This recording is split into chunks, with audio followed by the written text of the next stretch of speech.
Hello, I am Rodney. I am from the pOedGamerQuehegan YouTube channel, and right now we are going to do a gameplay video on Summoner Wars. I am the Vine Trolls? Yeah. Vine Trolls, okay. Okay, I'm playing with Tim again, and I'll let him tell you about his faction. They're actually the Swamp Orcs. Oh, the Swamp Orcs! And actually it says it right on the card. Yeah. That would have been helpful if I would read. Yeah, so it's been a long time since either of us have really played Summoner Wars. We used to play it a whole lot back when I had an iPhone, but that's been about a year or so. And if you notice that the actual summoners are a tad bit different, they actually have different art on them. This is because I picked them up over at Gen Con, and this was the fan fiction art for all the different summoners of the original 16. So the deck that I'm playing is the Cloaks, and what they try to do is emulate the other opponents and just be really sneaky by maneuvering around the board by cheating themselves into play, like whenever the scrappers deal damage to another opponent, another enemy, they can move to an adjacent space that's unoccupied. And they're really sneaky. I like them a whole lot, but we'll see how it plays out since neither of us have played in quite some time. Yeah. The Swamp Orcs, if you've never played them, pretty much what they do is they make walls everywhere. And they are very annoying to go up against. Yeah, and the walls are actually used to summon more guys, more of your units to be adjacent to them. So they're actually very useful, and you can see that each wall has a specific life total indicated by the dots on here. So normal walls is 9, and then for the vine walls it's 2 life. Yeah. I'll probably take a picture of this and actually kind of put that on the video. Because holding the cards up, the focusing is going to be kind of funny. Alright, and so we're going to roll to see who's going to go first, and we're going to do a poker hand. Alright, so I got 2 of a kind with 6 high, a pair of 5s. Alright, and so you got a pair of 1s. 6 high, but you got a higher pair, so you go first. So I will play first. And because I am playing first, I do not get to draw. I skip that particular part and I go straight to movement. I'm only allowed to move 2 units on the first turn, and you can only move a unit up to 2 spaces. So let me go ahead and think about this for a few moments here. I forgot about the only 2 units per turn.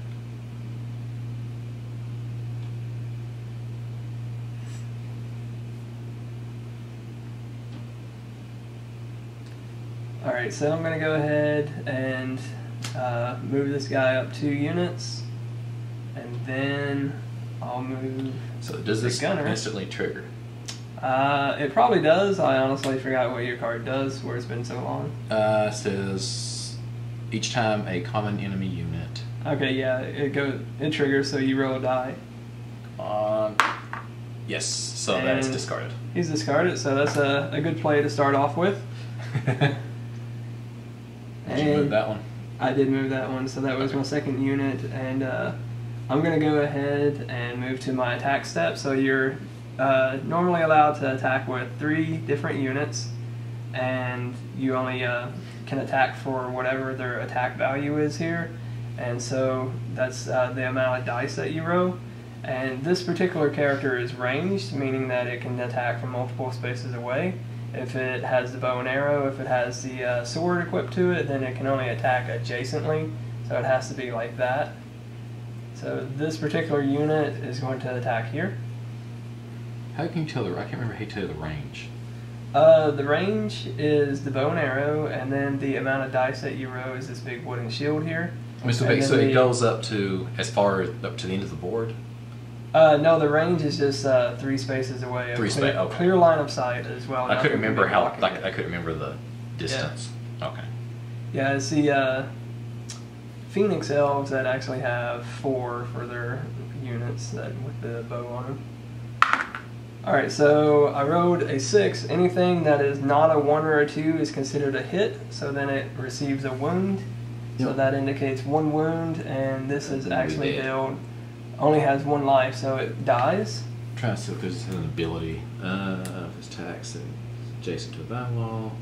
It only receives wound marks from dice rolls 5 or higher. The shaman does not have to roll to move off vine walls. Okay, so you get that. Alright, so since the card dies and I killed it, it goes into my magic pile. Magic is pretty crucial for casting anything, so you're going to have to summon it next to a wall like how this thief is here. This says that he costs 0, so he's free to cast, and then she costs 1, so I would have to use 1 magic and it would go into the discard pile if I were to actually summon them in the future. But now my turn is done, so Rodney can go ahead and draw up to 5 cards for his start. Okay. I'm not used to holding these things sideways like this. Alright. So it is draw, summon. I can't summon anything that don't have any magic unless it's 0, but... what's the cost on the... Where's it at on like the special abilities? Are you talking about the events? Yeah. They're free to cast. Oh, okay. It's just that you have to do it during the event phase. Oh, okay. I tried to play event cards. Can you only play 1 event card a turn? You can play as many as you have. Okay. Cool. Alright.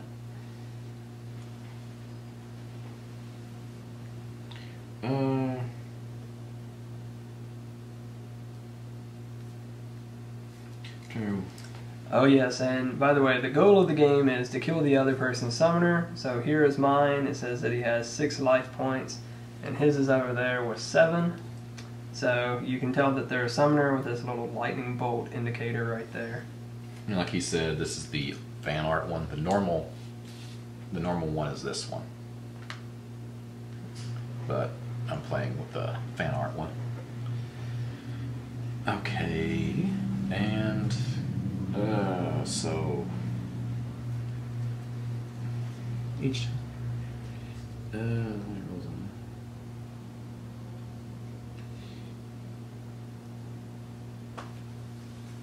whenever a unit, I can't read that close with my glasses on.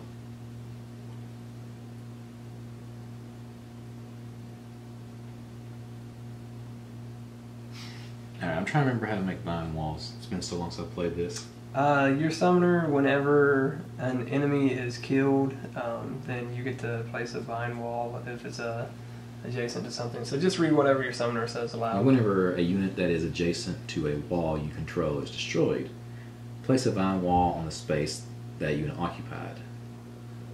Muggle does not have to roll to move off of vine wall. Okay.